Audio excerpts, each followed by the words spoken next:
Going? Welcome to the No DQ live recap of Friday Night Smackdown for January the 8th, 2020. Shout out to everybody watching this, whether it's in the chat room or watching it on demand. I appreciate your viewership and support. A very interesting Smackdown tonight as we get closer to the Royal Rumble pay-per-view. Let's go ahead and get started with this recap. We kicked off the show with the Tribal Chief, the head of the table, Roman Reigns. He started off by talking about how he likes Adam Pearce. Adam Pearce is like a cockroach. You cannot get rid of the guy. And Reigns said that Owens just put him in a tough spot. He had to do what he did. And he talked about how he cares about everybody. He cares about the entire locker room. He's just doing what he does. He puts food on everyone's table. And what happened to Kevin Owens is on Adam Pearce, the WWE official. He called out Pearce, and Heyman was yelling at the production guy to get Pearce out there. Pearce finally came down to the ring, and Reigns showed a video package from last week, which went on a bit long. This segment was actually pretty long. If I had to criticize this segment, I would say the video package could have been a lot shorter. Maybe just show a couple of clips about last week. Maybe show Kevin Owens being thrown off the stage and Adam Pearce. It could have been done a little bit faster, in my opinion. But after the video package, we got down to the real meat of this segment. We had Reigns talking down towards Pearce, asking Adam, what does he actually do in WWE? Isn't he supposed to be looking out for the talents? Reigns said that Owens can now not even provide for his own family. Reigns said that Adam had a chance to redeem himself, but ended up booking a gauntlet match instead of allowing Reigns to pick his next opponent for the Royal Rumble pay-per-view. Pearce said he's just doing his job. He's trying to find the best opponent for Reigns at the Royal Rumble. And Reigns said, well, it sounds like Pearce is calling Reigns stupid. And does that mean Vince McMahon is stupid because Vince is behind Reigns? Pearce was getting frustrated. He asked Heyman, what is going on here? And Reigns continued. Reigns said that he thinks Pearce is calling him stupid. He handed the belt over to Heyman. He said he's being disrespected by Pearce. He acted like he was going to drop Pearce right there in the ring. But then Heyman, he started talking to Reigns. He cooled Reigns off. And Reigns said he made a mistake. Nobody in that ring is stupid. And he said that right now, for the time being, Pearce is perfectly safe. Another hell of a segment here from Reigns. I'm loving this character. His promo work is so good. Pearce was great too in this segment. I thought this was very well done. Nice way to open up the show. TJS with a $3 super chat says, this Reigns promo was like Tuco. So good. Tight, tight, tight, tight. I agree with that, TJS, and thank you for the super chat. OG Crushes with a $2 super chat. Thank you for that. He says, hashtag justice for Shinsuke Nakamura. Hashtag run Roman. Hashtag the king. We'll talk about Shinsuke Nakamura here in just a little bit. Stay tuned for that. Psycho Jet Black with a $2 super chat says, head of the table? More like head up your own arse. I like it. Reigns getting some heat with Psycho Jet Black. Only guys like Ricochet can pull that off. If you're Roman Reigns, that's pretty impressive. If you can get Psycho Jet Black to forget about Ricochet and send a super chat ripping into you, you know you've done something right. You know you've made it big. Speaking of big, We had Big E defending the Intercontinental Championship against Apollo Crews, who had no entrance. So I was thinking, this might be a pretty quick squash match here, but it actually wasn't. WWE did some unpredictable things in this match that we don't normally see. So let's talk about it. Apollo had a hot start, got a quick near fall, did some rolling Germans, got another near fall, and then he did a superplex off the top rope and kind of fell back into it, and Big E wrapped his legs around Apollo's legs, and basically what happened was there was a double pinfall. However, Apollo thought he won the match. However, the referee did announce that the shoulders of both men were down, thus the match was a draw. And they did this superplex double pin right before the commercial break, which I thought was really clever, a nice way to keep people invested in the match, and something we don't usually see on WWE programming. So hats off to WWE for doing something a little bit different here.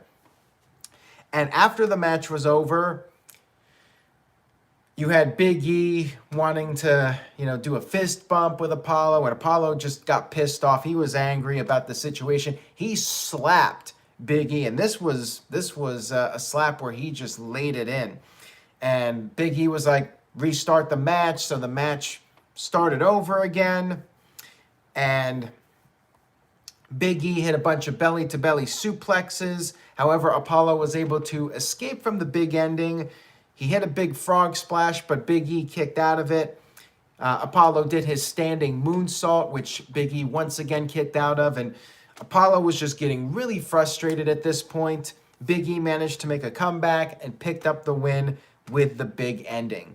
I loved the slap, and I'm wondering, is this finally going to be a heel turn for Apollo that we've been asking for so long? He showed some fire tonight. I love him getting frustrated and slapping Big E. I thought that was great. I want to see more of that from Apollo. I hope this is a new direction for Apollo and he's going to go full-blown heel. I thought the stuff he did, maybe the best work Apollo has ever done. I really liked it, and I think there's some real potential here for him as a heel. Borat is here in the No DQ chat room. How about that? He sent in a $2 super chat. He says, very nice internet's live stream. Wah wah wee wah. I appreciate that, Borat. Thank you. I'm glad you actually have internet where you're from in Kazakhstan. I'm surprised. I guess your movie, it was a big hit and you made some money from it. So good for you, Borat. Good for you to be able to come in here in the chat room. I like very much. We had Sonya Deville, who made her return last week backstage with Adam Pearce. And apparently Sonya has a new role. She's going to be Adam Pearce's assistant. She was dressed up in a nice outfit, and she said it's a new year, new her. She's putting the past behind her. She said she's grateful for the opportunity to work with Pearce, but then she brought up Adam Pearce getting into the main event Gauntlet match for the opportunity to face Roman Reigns at the Royal Rumble, and Pearce had to stop her right there and said, nope, he's not wrestling. His last match was 6 years ago. He's an official now. That is not the case. He is not getting in the ring. At this point, I'm wondering what's going on here with Adam Pearce. Is he actually going to come out of retirement and wrestle in WWE? This had me very intrigued, just because I used to watch Adam Pearce way back before anybody knew who he was, back in like 2001 when he wrestled in MPW. Barry Cohen, shout out there. He wrestled a triple threat against Frankie Kazarian and Christopher Daniels. And I liked him back then in 2001. So I was really happy when he started getting featured on WWE TV. But yeah, if Adam Pearce had a match, that would be pretty awesome. But stay tuned. There's more to this story.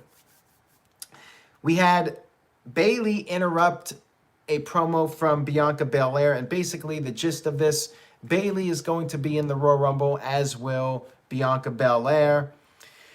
And Bayley said, even if Bianca wins the Royal Rumble somehow, she will squander her opportunity. And Bianca was like, just like you squandered your championship reign. Well, at least Bayley had a championship reign, but I guess it was a decent dig.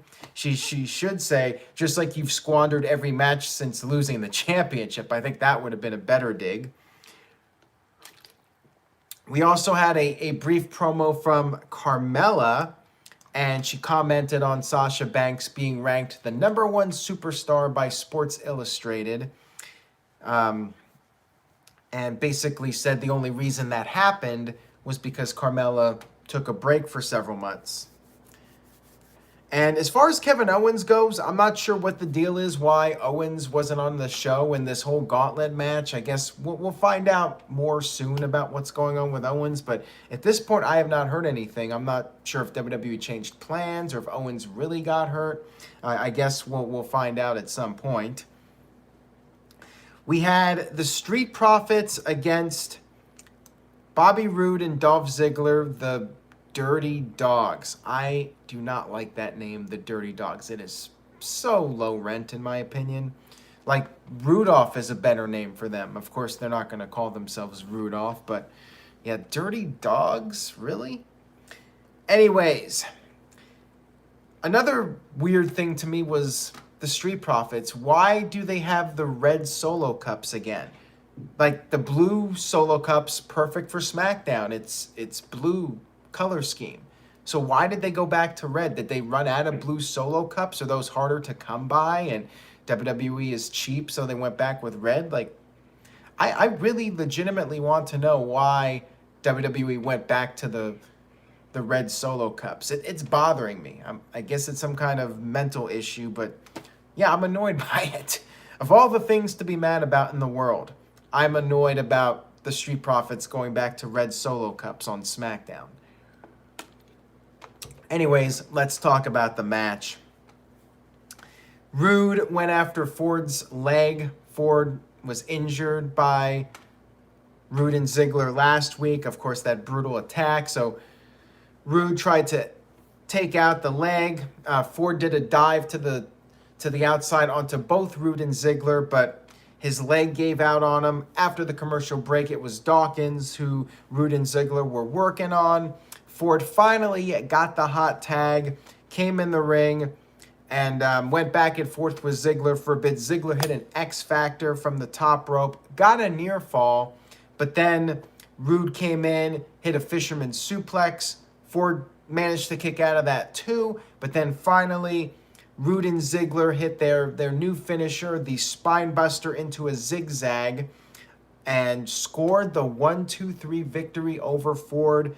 New tag team champions, the Dirty Dawgs. I'm a little surprised that we had a title change, especially when I'm fantasy. This is why I hate fantasy booking, because WWE never does what I want. I wanted to see Street Profits versus the Usos at WrestleMania for the titles. Keep Street Profits with a strong reign as champions. Jimmy comes back, they're heels, they challenge the Profits. I think that match would have been awesome for WrestleMania. They may still do it, but now, you just ended the Street Profits' reign. It's kind of like Drew McIntyre. Yeah, Profits could win it back at the Rumble real quick, but then why even do the title change in the first place? So I'm a little perplexed by this title change. Match was very good, though. Oofman Entertainment with a $5 super chat. Thank you, Oofman Rules. He says, when I hear Dirty Dawgs, I think of the hot dogs from the corner carts in New York City and not a pro wrestling term. Yeah, I am with you on that. In LA, they have the Dirty Dawgs. If you go outside Staples Center after a WWE pay-per-view or a sporting event, they got all the vendors out there and they call them the Dirty Dawgs. So yeah, it's a really weird team name. I'm not on board with it.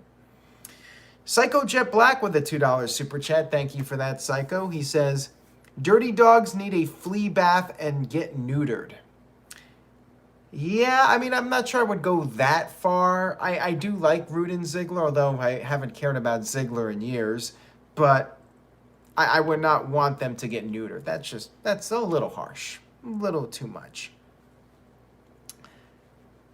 And Leatherface says, didn't you always want a Rude push? Yeah, Rude, I'm more into than Ziggler at this point.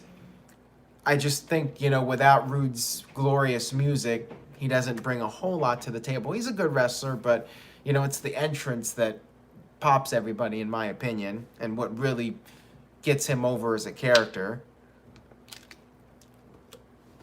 We had Adam Pearce and Sonya Deville chatting backstage again. Paul Heyman showed up, and Heyman said he likes Adam Pearce, and if he was managing Pearce back in the day as Paulie Dangerously, imagine what Pearce could have done with his career. Heyman said that this job, being an official, is not what Adam Pearce wanted to do. Adam Pearce wanted to be a WWE champion. So Heyman said he pulled some strings, and Adam Pearce was officially added to the match, the Gauntlet match, to determine Roman Reigns' opponent at WrestleMania, or Royal Rumble, I'm thinking ahead here, Royal Rumble. And said that this is a chance for Pearce to pursue his dream. Backstage, we had Billie Kay approaching the Riott Squad, and she talked about how they can be the Riott Squad again instead of the Riott Duo. However, Ruby and Liv declined this offer. Billie started crying. She said that 2021 was supposed to be a better year, but it's not. So Liv was trying to cheer her up and said, it's not like we don't want you in the group. And then Billie just cut her off and said, oh, thank you so much for letting me in the group. And she gave him her resume, and it was even noted in the resume that she is a mosh pit expert. So she fits right in with the Riott Squad. I'm starting to really like this Billie Kay character. I think she's doing a great job with it. And it seems to be getting better as each week goes on. So, yeah, this was pretty entertaining. And Psycho Jet Black says, do you think one reason Ziggler never became a main star is his dumb name? No. Start and stop pushes.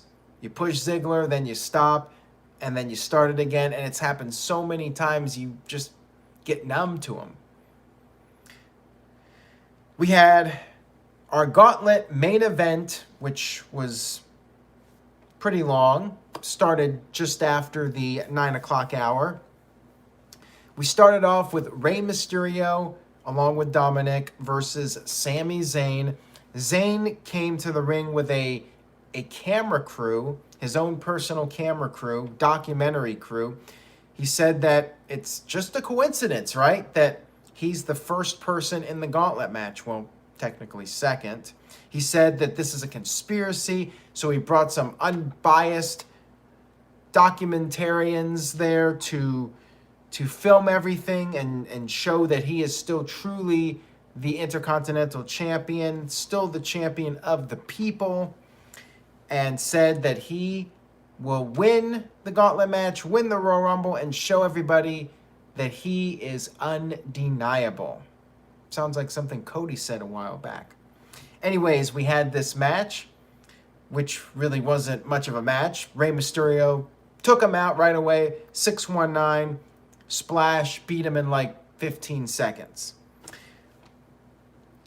And then we had Shinsuke Nakamura as the next entrant in the match. So when this Gauntlet match was announced, I'm like, okay, so Shin's in there. He's going to, be there to be the first guy out. Sami Zayn, I was expecting Rey Mysterio to beat him. And they had a pretty lengthy match here. Rey went for the 619 splash, but Shin got his knees up. And then Shin put on an armbar submission, and Rey Mysterio tapped. I was like, whoa, Shin actually got a win. What is going on here? Dr. NXT Scorpio says, poor Sammy, LOL. I mean, I like this documentary thing, but yeah, he's basically just a comedy act at this point. Calvin Bowman says Peyton Royce needs to go to SmackDown and be with Billy Kay again as the Iconics. Well, I'm liking what Billy is doing right now, and I hate to say it, I feel like Billy might have more momentum than Peyton at this point. So anyways, Shin beat Mysterio, and then we had King Corbin show up. Corbin attacked Dominic, threw him into the steps, attacked Nakamura, and then attacked Rey Mysterio as well, because, you know, they're feuding right now. And after the commercial break, it was back and forth between Shin and Corbin. Shin kicked out of the deep six and then came out of nowhere with the Kinshasa and pinned King Corbin. Again, I was like, wow, Nakamura, where is this coming from? Nakamura just beat two guys back to back. And then we had Daniel Bryan come out, and at this point, I'm like, okay, Shin's going to put up a good fight here. He had a good showing, you know, something out of left field because he's been positioned at such a low level for a long time now. And, you know, Daniel Bryan, they're talking about Bryan possibly facing Reigns for the title. So, yeah, Reigns is going to beat him, and they had a competitive match here, Bryan versus Shin. Bryan hit his German suplex into a pin, which Shin kicked out of. Shin put on the armbar. Bryan countered with one of his own. Bryan got the yes lock on, and instead of tapping out, I thought Shin was going to tap out, but he didn't. Shin got to the ropes eventually, and then some more back and forth here. Bryan was going to try to finish off Shin, but then out of nowhere again, Shin hit the Kinshasa and pinned Daniel Bryan.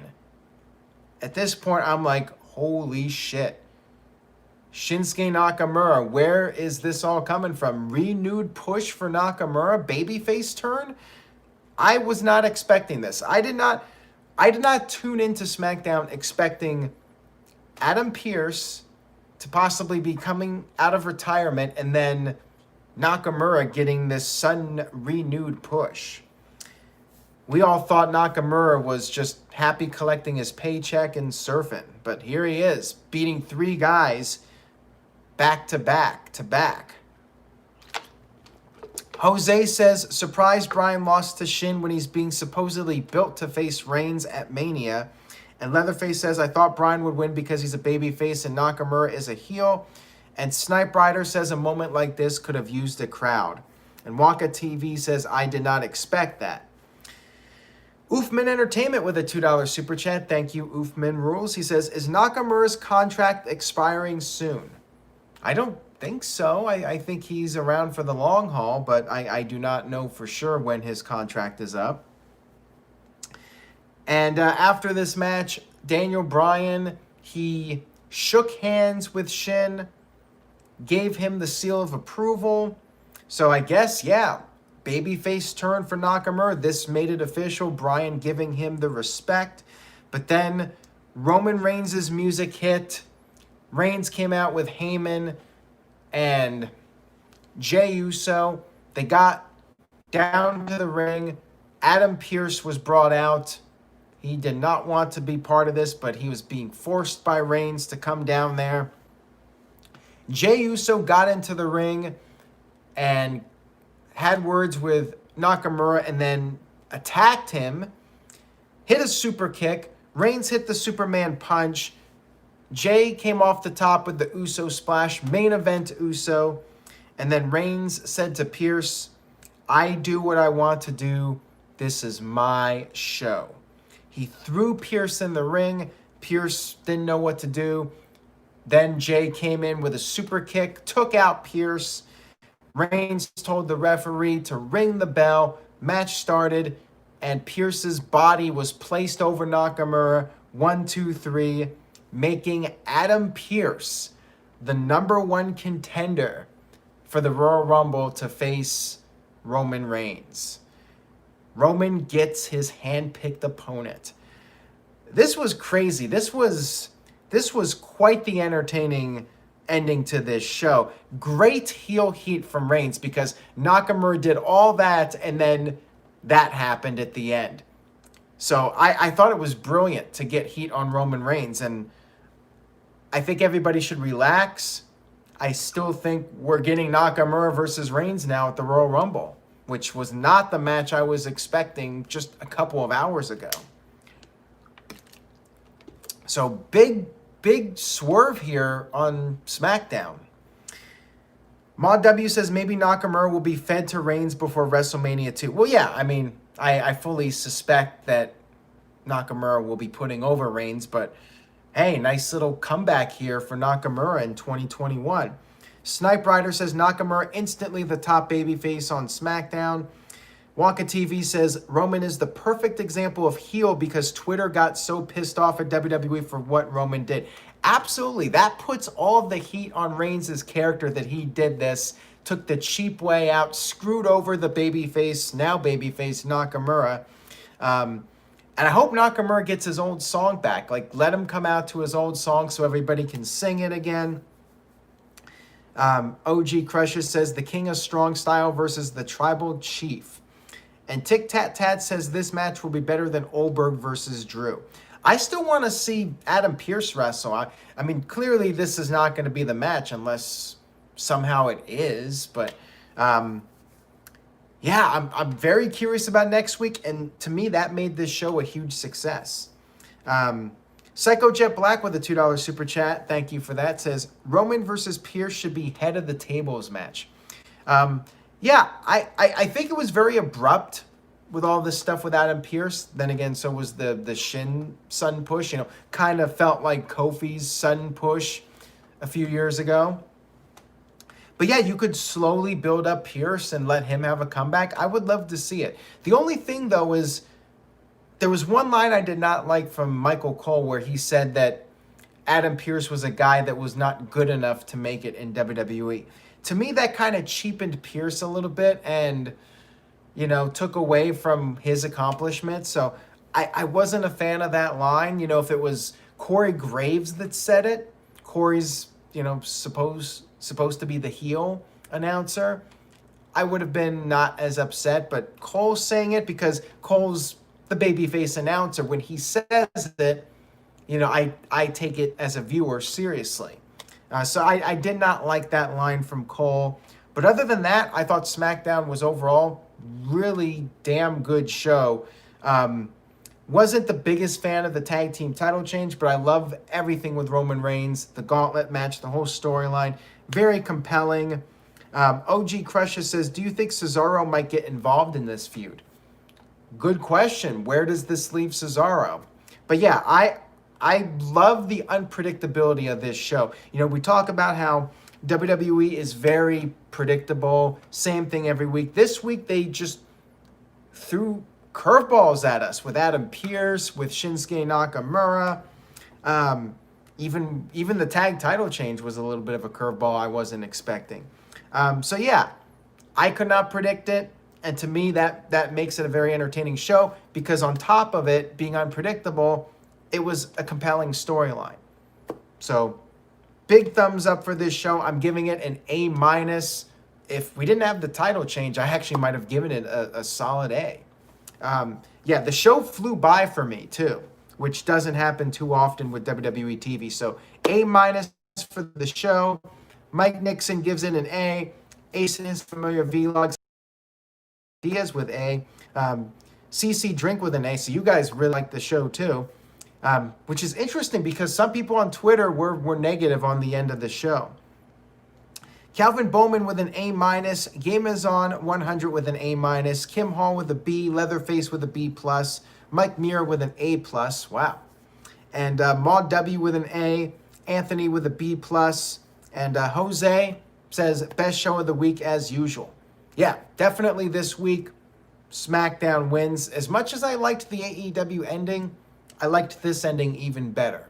So, got to give the edge to SmackDown. And, you know, it's just crazy how the same company is producing two different shows in terms of quality. Like, Raw just feels like a chore, rarely doesn't have a storyline that really gets you invested. Although I've been enjoying the Alexa Bliss stuff, but then she's on TV, she's off TV. So it's been inconsistent. But with Reigns, every week it's been consistent. That this Roman heel character has been the best thing to happen in WWE in several years. And as I've said before, it's just a shame about the pandemic, because imagine these shows with a crowd, like an actual real crowd. Although as I always say, who knows if they would have somehow ruined it with their thank you Roman and cheering for him and all this stuff. So, who knows? But yeah, it's been great. I've really enjoyed the Roman Reigns stuff consistently. Waka TV says SmackDown keeps me wanting more every week. And OG Crusher says a big step would be to revert Raw to 2 hours, but never going to happen. Yeah, that would definitely be a starting point, but don't think it's going to happen with the money that USA Network's paying out and Raw. Raw Legends Night did very well. 2.1 million viewers doesn't sound great compared to the past, but Raw had the top 3 spots on cable. You look at the cable rankings, first 3 spots this week, WWE RAW. It's still a good property for USA Network in as far as cable numbers go. But yeah, imagine if Raw was actually a really compelling show and they could get those numbers up. I mean, I definitely think it's possible.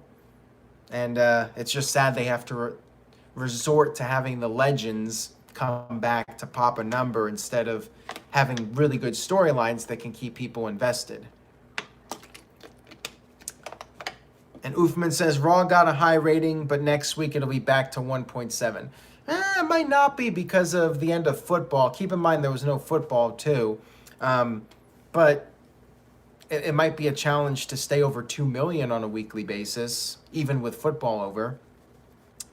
Thank you guys for tuning in. I very much appreciate it. If you enjoyed the video, give it a like. Leave a comment on the YouTube page too with your favorite moments of SmackDown, maybe your least favorite moment as well. And subscribe if you haven't already. Make sure you turn on the notification bell for updates.